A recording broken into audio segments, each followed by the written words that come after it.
Hello friends, কেমন আছেন সবাই? আশা করছি সবাই খুব ভালো আছেন। আমার নতুন আরও একটি ব্লগে আপনাদেরকে স্বাগতম। চলে আসলাম দুপুরবেলা রান্না বান্না করতে। আজকে একদমই নতুন একটা জিনিস রান্না করব। এটা হচ্ছে কাবুলি ছোলা। অনেকের কাছে হয়তো বা পুরাতন, অনেকেই খাইছেন, কিন্তু আমার কাছে একদমই নতুন।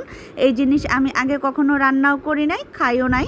আজকেই প্রথম রান্না করব। তো প্রথমেই ছোলাগুলো ভিজায় রাখছিলাম। এটা সারা রাত ভিজায় রাখলে আরও বেশি ভালো হয়, কিন্তু আমি সারা রাত ভিজাই নেই, সকালে ভিজাই দিছিলাম।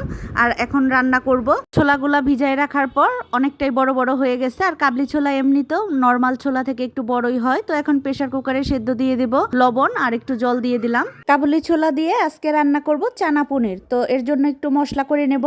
টমেটো, কাঁচামরিচ আর হচ্ছে কাজু বাদাম এখানে নিয়ে নিছি। তো এখানে পোস্তদানা দিলেও আরও ভালো হয়, কিন্তু পোস্তদানা আজকে নেই। আর অন্যান্য মশলাও দেবো সাথে, সেগুলো গুঁড়া করাই আছে। যেহেতু চানা পনির রান্না করব, পনির তো অবশ্যই লাগবে। তো এখানে পনিরগুলো ছোট ছোট করে কেটে নিছি, এখন ভেজে নেব।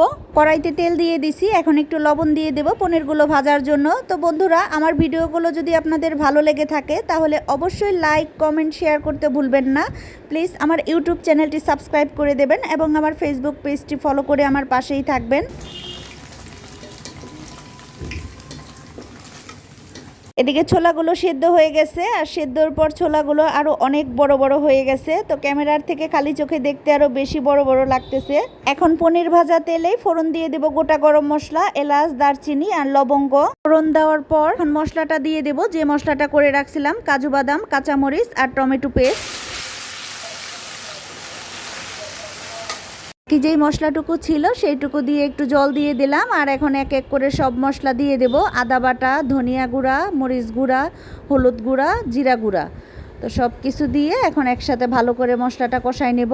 আর দিয়ে দিলাম লবণ। তো লবণ তো আগেও দিছি ছোলা সেদ্ধর সময়, তো এখন আরও একটু দিয়ে দিলাম পরিমাণ মতন। মশলা কষানো হয়ে গেছে, এখন সেদ্ধ করে রাখা কাবলি ছোলাগুলো দিয়ে দিলাম।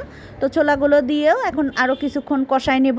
ছোলাগুলো কিছুক্ষণ কষাই নেওয়ার পর এখন আরও একটা মশলা দিয়ে দিব। এটা হচ্ছে এভারেস্টের চানা মশলা, ইন্ডিয়ান একটা মশলা। তো 2 চামচ চানা মশলা দিয়ে দিলাম। আর দিয়ে দেব গুঁড়া দুধ। তো গুঁড়া দুধ আর এই মশলা দিয়ে বেশিক্ষণ কষানোর দরকার নাই, কারণ এই মশলাগুলো তো রেডি করাই থাকে। তো কিছুক্ষণ নাড়াচাড়া করে এখন দিয়ে দেব ছোলা সিদ্ধ করার পর যে জলটুকু ছিল সেইটুকু দিয়ে দিলাম।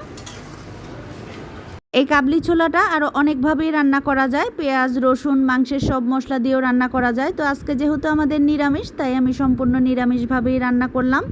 জল দেওয়ার পর তরকারিটায় বলক চলে আসছে, এখন ভেজে রাখা পনিরগুলো দিয়ে দিলাম। তো পনিরগুলো দিয়ে একটু নাড়াচাড়া করে এখন ঢেকে রাখবো। আর কিছু দেওয়ার প্রয়োজন নাই, সব কিছু দেওয়া হয়ে গেছে।